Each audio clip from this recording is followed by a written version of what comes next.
Welcome to miss MCA. Hello guys, ఈరోజైతే back యార్డ్కి వచ్చేసాను. తోటకూర మొలకలు అయితే కనిపించాయి.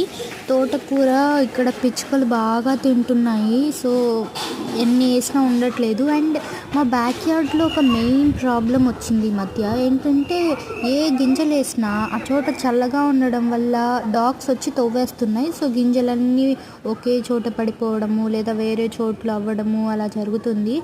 అయితే ఎక్కడో వేసిన బెండకాయ గింజలు అయితే ఇక్కడికి వచ్చి పడి ఇక్కడ బెండకాయ చెట్లు వచ్చాయి. అండ్ మోర్ ఓవర్ ఈ మధ్యనే గార్డెనింగ్ బ్యాక్ యార్డ్లో స్టార్ట్ చేసి ప్లాన్ చేసి అండ్ ఎగ్జిక్యూట్ చేసి అలా గింజలు వేస్తే మొలకలు వచ్చాయి. అండ్ ఇప్పుడైతే గార్డెన్ ఇలా ఉంది.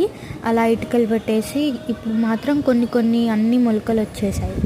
చాలా హ్యాపీగా ఉంది. బట్ ఏం చేద్దాం, డాగ్స్ తవ్వేస్తున్నాయి. Thanks for supporting. మీ గార్డెన్లో ఏమేమి ప్లాంట్స్ ఉన్నాయో షేర్ చేసుకోండి. మరి బాయ్ బాయ్.